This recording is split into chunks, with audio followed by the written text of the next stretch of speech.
until I found a friend of mine who knew that I wanted to find my biological parents, sent me an article or let me know that the laws in Ohio changed so that I could request my original birth certificate. So it wasn't quite opening files, but I could get the original birth certificate. So I did request that. And then I'm like, okay, so now how am I going to search? But I requested that. I got that and I sat on it. I had my original name, my mother's name. She did not name the father on the birth certificate, but it had her address. And I presumed that she got married afterwards, and I was right. So I was working from a maiden name and an address from, 30 years prior when I finally got the original birth certificate. So that was the time when I said to myself, okay, now you are in a much better place. You have a career. You figured some things out. There's still, I feel like there's always going to be some emotional stuff that I'm always going to have to work on. And that can be covered in another episode about, that separation at birth. I think I want to explore that trauma a little more deeply in the research that's being done on that. But I was in a better place. And so I had time to really think about what my motivations were. Now, did your adoptive family know about your adoption search as it was happening? That is a great question. At that point, I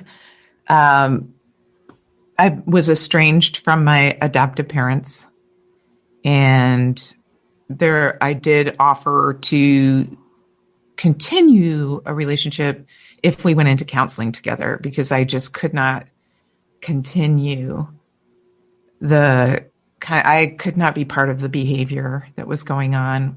Whether it was behavior that could be helped or not, I don't know. But I was not faring well in that environment. Even if I just saw them a few times a year, it was always just more chaos. And just, I was looking for peace in my life and I just wasn't finding it there. So I don't know if they knew because I wasn't communicating with them. I was communicating with my siblings though. And I'm pretty sure I told them about it. Like I didn't keep that a secret. And there is one sibling who is a direct pipeline to the adopted mother. I know that anything I tell her goes back there for the most part. I'm not sure. So I just fun when you just have one blabbermouth in the family. Well, it's like, I can't tell you anything. Well, it's okay as long as I know that, going in. So, yeah. And it can be useful if you want to plant information. Absolutely. I don't want to be the one to communicate this, but if you want to tell them, go for it. So, anyhow, that's when I, went back to why do I want to search? And I really did come down to, yes, I definitely wanted to know the health thing, but I really, really did want to see if I would be connected to these people, if I would feel connected to someone, because it wasn't happening in your adoptive family. No. And I had great friends, and it was a funny thing. I considered my friends my family. Mm-hmm. And I really felt I was always one of those people who's deeply connected to a couple of friends. Mm-hmm. And I don't go that far anymore, really. I mean, I have deep friendships, but I don't feel like it's this blood and guts. I need to tell you everything and I need to know everything about your life. When you're in your 20s, you tend to connect to people like that. And now it's just let's have fun. Exactly. But then you bring me into this adoption thing again. I know. I'm such a bitch. Yeah, man, you brought it back.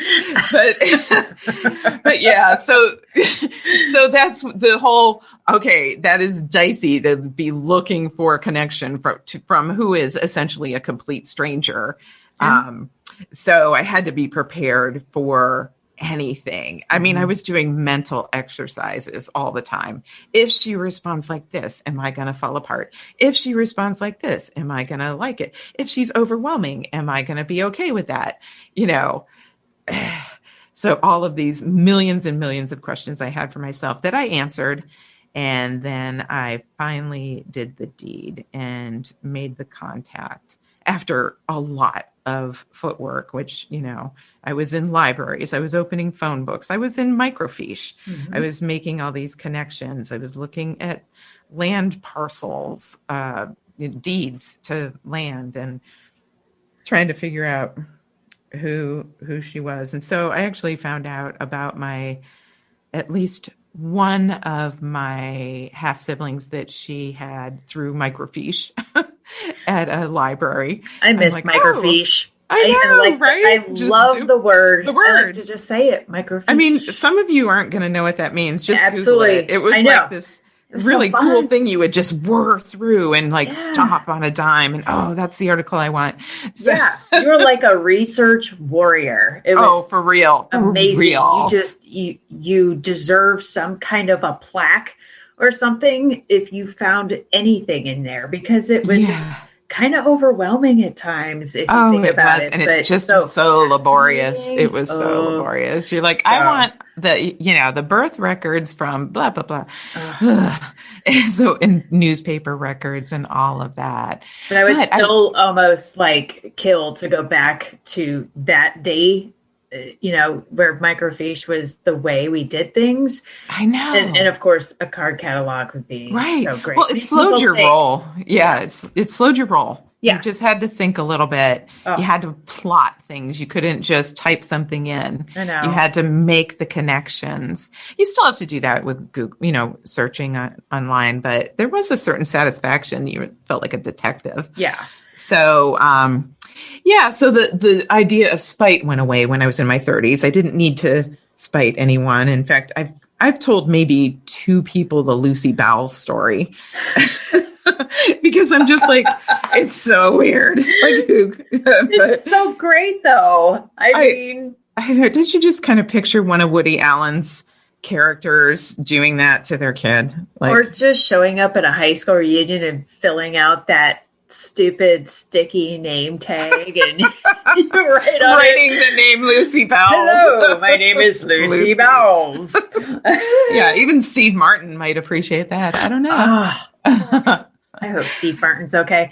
Okay, but yeah, Lucy Bowles. So why do you think your mother tried so hard to kind of, I don't know, almost like throw you off the trail? Oh, the Lucy Bowles thing was just her occasionally whacked out sense of humor. Like she from what I knew as a kid, I didn't, from being from that perspective, she wasn't the most fun-loving person. She wasn't a joker. So how she came up with that one, I'll never know. But there were always, there were these occasional moments where she would come up with something. You're like, okay, that's funny. Like, that's funny. But it's sick and twisted at the same time. Huh. So at any rate, so that is the why. Oh, but also, why did she, the why she decided that I was a change of life baby, I'll never know. I'll never know the answer to why she thought that. Wow. It was just a thing. Maybe that made her feel more secure. I'm just guessing now. I have no idea. But if it was a younger mother, that younger mother might have regrets and come looking. Okay. She can provide herself with some, I'm doing total psychobabble here, but, that would provide her with some reassurance that this older mother's most likely not going to come back around. She's made her decision. So she kind of was looking for that whole reassurance, like maybe you're not going anywhere. Right. So how old was your mother-ish when you were adopted into that home? Oh, I feel like she was 26. I have to think about that, but I feel like that was her age. Okay. Or roundabout. Roundabout, because, as it turned out, she and my biological mother were very close in age.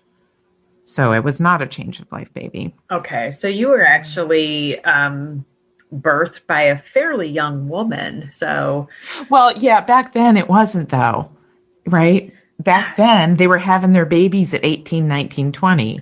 They were isn't that getting married incredible? very, very young. Yeah. So, I mean, the tide has changed on that. But yeah, they weren't considered young. They were considered probably getting along because like nobody had babies in their 30s if they could help it. Oh, That was just no, you get them, you birth early. it's so weird to me because my 30s flew by and I just kept going, no babies, no babies, no babies, Right. And now I'm in my, oh gosh, I guess I'm in my late 40s now. And I'm Yeah. still going, okay, no babies, no babies, no babies. Well, so I will tell you, I did research this change of life baby concept because I thought it was just something she made up a little bit. It just boy. sounded like such a funny phrase. Uh-huh. Well, you Google it and yeah, it's actually a thing. You have, because I remember going to a gynecologist asking about my risk when I was like 50 and she's like, yeah, don't even worry about it. But in the late 40s, in the perimenopause, when you start reaching perimenopause, there's still a 1% chance you could get pregnant. So that's a pretty low percent, but you think about it, it's 1 in 100, right? That's still kind of high. At any rate, the change of life baby is a thing. It isn't that common with in vitro and artificial ways of getting pregnant. There are a lot more women who are older who are having babies, and God bless them. Mm-hmm. But the change of life baby is a thing, but I'm guessing, I did not research this, that they aren't given up for adoption usually. It's not really my thing.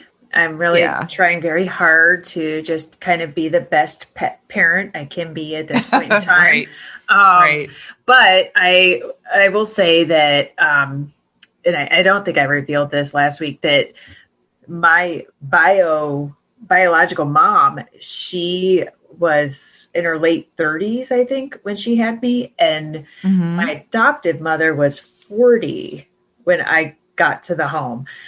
And that was considered old at the time, in the early 1970s, we're talking. Oh, so, yeah.